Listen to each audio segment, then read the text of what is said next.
close to 10 years back when my brother came with his bright idea saying that let's do something for the artists across India and stuff.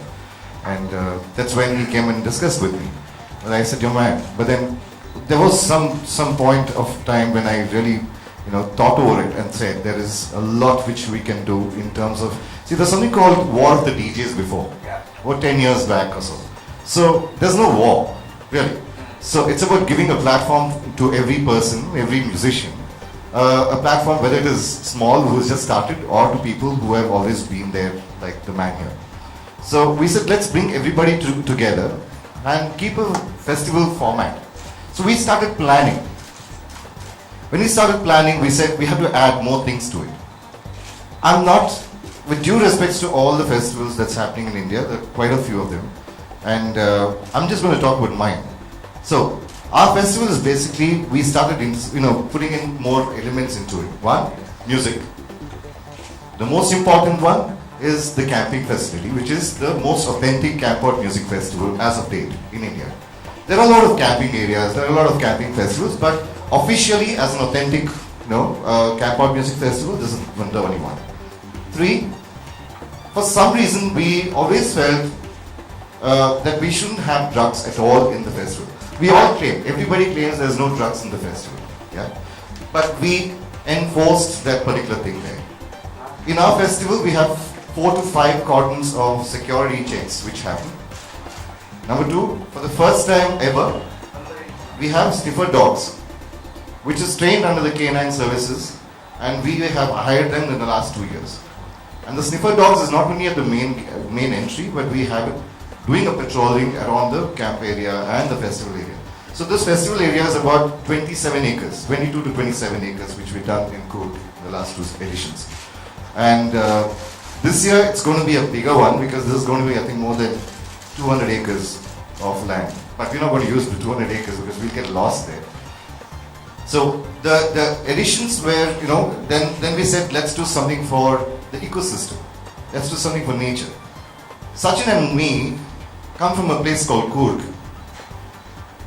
In Coorg, as of now, Coorg is supposed to be one of the top 5 destinations where people want to travel, be part of and stuff like that. And it's an experience really, because the place is beautiful. We being there, we don't really realize it. People, when they go out and come back with pictures, we wonder, where's this place? Really. So because it was in Coorg, there's this place called Markara, or Madikeri that it's called. On a Saturday and Sunday, you have so many tourists coming there. On a Monday morning, when everybody is going back, we find the entire town which looks like a garbage bin. So we said we should do something for the society, and especially started off from Coorg, because that's home. So you start cleaning up the society when you can start cleaning up your own homes, and then you take it to the society. Because I'm no social activist, I'm no politician, I'm not a person who's there with the NGO, but yeah, I do a lot of things for them, and our company does a lot of things for the NGOs and etc. So we said, we brought in the aspect of responsible tourism into Storm Festival. So responsible tourism is about, we invite tourists, but we tell them what to do. So we had about 120 people from the NGOs who are hired at the festival area, where even a rapper, see, the normal mentality of a person is you start eating you take a sweet into your mouth and the wrapper is thrown down. But we ensured that every wrapper like that was picked up by these 100 plus volunteers and our team from the Good Space and the Storm team. So these are few. Many of the young people, they listen to one genre of music and probably they're not exposed to some other genre which they may end up liking, So in a festival like this, where it's a camp out festival, you're staying over there and you are listening to various genres of music. So you expose a set of people who normally listen to, say, for example, EDM, you expose them to Indian folk music done in a very interesting way. So they say, hey, this also sounds cool. Because I play in festivals, when I go with Shakti, when I tour all over Europe, there are festivals where, there are folk artists coming from Hungary, they play, and then there is a proper, mainstream jazz, and then there's folk, there's a fusion, there's a rock jazz happening. So all kinds of genres play in one festival. So it's very interesting to have various genres playing so that the crowd gets exposed to different genres. Initially, I'll let him answer a little later, but in the last 2 years what happened is we wanted to cover the entire map of India. So we said artists from across, which means from the north to the east to the west to the south. Yeah. So we had a mix of all these people there. So we had somebody like Papon from that side. Then we had somebody from the south. Then we had a band called La Pongal. Okay, these are actually singers who sing in funerals. Actually speaking, we gave them a platform to come and perform in Storm, and today they are doing things in Coke Studio.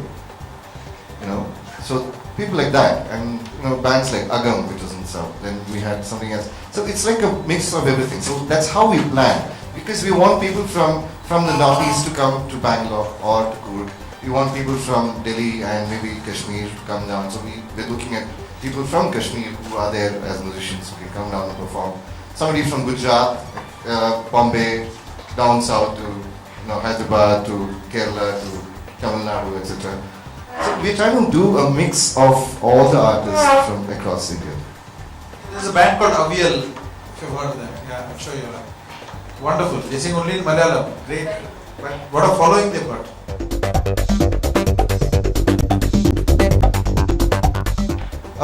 We'll have over 40 artists performing this year. Which would be the same as last year. About 40 to 45 is what we're planning. That. See, for us to program something, in case we're talking about 3 days festival, then there is a timeline, you know. So you can't expect somebody to come at 10:30 in the morning, and it's an insult to the artist to perform to an open stage or the open thing where you don't have many people. It's a normal thing that people start coming only in the afternoons. Yeah, so we start off a little later in the day, say about 11 o'clock, and then we have other activities which will keep them going. So things like that. We have a lot of workshops which we're going to do this time on music, on pottery and coffee making, because who produces coffee and stuff like that. मैं चाहूँगा कि कभी ना कभी एक आदमी जिसको मैं आइडलाइज करता हूँ, जिसको मैं बहुत मतलब दिल से मानता हूँ, और हम लोग जब भी मिलते हैं बहुत प्यार से मिलते हैं. मैं चाहूँगा कि कभी ना कभी वो भी हमारे स्टॉर्म फेस्टिवल में आए और हमारे साथ पार्टिसिपेट करे और म्यूजिक एंजॉय करे. I wish him all the very best, and God is already with him. All our best wishes and love, and all our prayers are with him.